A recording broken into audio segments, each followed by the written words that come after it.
So my first is that you have to treat it like a business, not like an necessary evil. Whereas you have to understand how much it costs you to detail a car. So walk me through that math. How do you figure that math? So when you think about it, at the end of the day, there are certain costs to doing let's say it's a full detail on a customer car.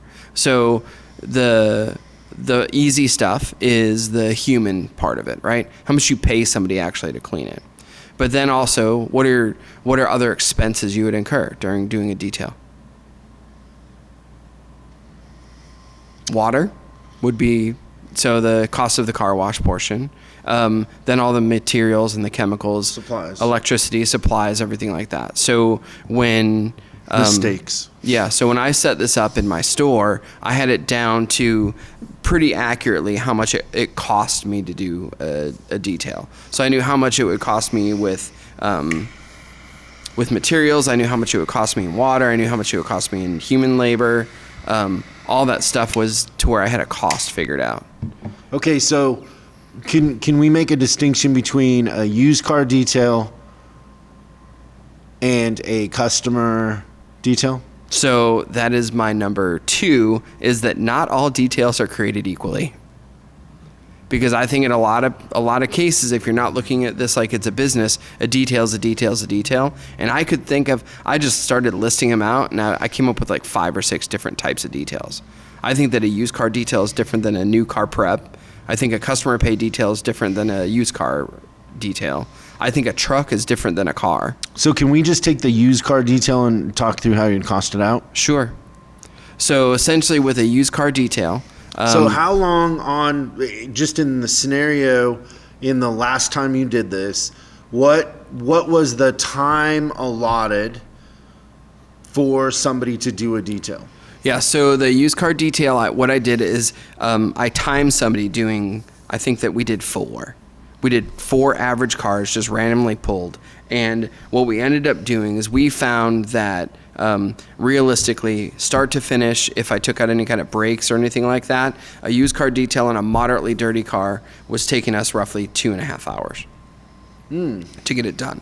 Now, so the backside of this is that I also, I paid those techs flat rate. So I costed that out at 3.5 hours. Okay.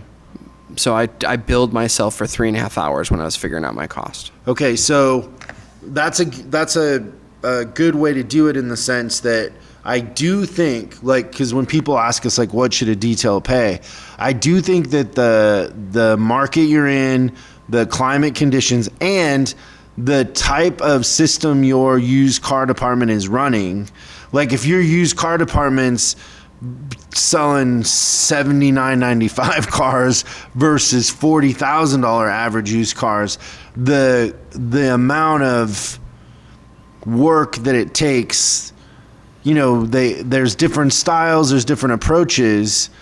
You could I've been in stores where the fair number is 5 hours. Yeah, so I had it. So I've gone all the way from 2.5 to 5. Yeah, so within that I had 4 details. So there's a retail used car detail, and I forgot about that, the wholesale used car detail, where what you're doing is you're trying to make it look good so it goes through the auction at a higher price.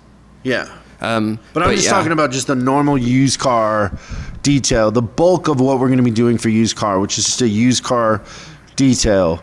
So 3.5, 4 hours is usually where I find that. Now, the thing that Christian's saying there that I think is really important, I don't want to be missed, is the detailers know that the average was 2.5 when they did the test on 4. That's right. And then he's saying, okay, it's going to pay 3.5. So a couple things are happening there. One is we're saying like, hey, you can make more money than just the time that you're here, right? You can increase your efficiencies like a flat rate tech could do. The other thing is you're also kind of building a little bit of a buffer in the quality conversation, because it isn't like, they get one that's a little dirtier, and the reason why they didn't do as good of a detail on it was because it paid 2.5. you're kind of, in a sense, building a little insulation to That's the right. quality conversation on top of that. So there's a couple reasons to do that. Also, don't lose sight of the fact that the used car department, or ultimately the customer, is paying for that detail.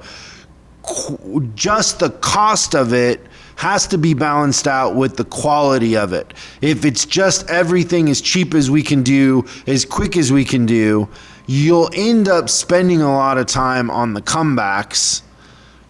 It also does affect your service department in a abstract way, where if the customer gets into the car and they don't feel like it's clean, and they buy a used car, they're not as likely to think that they want to come to you for service. They are attributing that to the service department in a lot of cases. It's a representation of how the work we do. So if you want to get those cars back into your service drive, the quality and the how they feel when they take delivery has an effect on your retention of those customers later on. And so just focusing on the fastest and the cheapest, usually a lot of used car managers have that narrative, but it's not long-term the best strategy. And at the end of the day, these conversations sometimes drive me crazy, because we're talking about $50. Right. If you're going to lose a used car deal over $50 or $100, you need new salespeople. Or there's a right way and there's a wrong way. That's right. And so we're not talking about thousands of dollars. We're talking about, doing it right, customers' perception, customers', satisfaction in it, and the retention coming back is more important than just shaving it to the bone. Yep, exactly. And when you pay a good amount, and I'm not talking about customer pay details right now. I'm just talking about the used car stuff. When you're paying a really fair flat rate, the turnaround time's way faster. I'd had a lot of times where the culture is get to work. That's right. Because I can make time. That's right. And the thing I think that keeps a car from selling is the condition. So let's say that even if you take pictures, get a car on the internet, but it hasn't been detailed yet, and somebody comes to look at it, it's not worth whatever you need to get out of it, because it doesn't do the whole dopamine release in the customer's head and be like, oh, I can imagine that in my driveway. Thanks so much for watching this clip of Service Driving Revolution.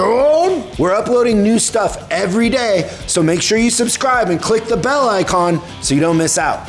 If you have a question you'd like us to answer on the show, call 8333-ASK-SDR and we'll answer your question on the show. That's 8333-ASK-SDR.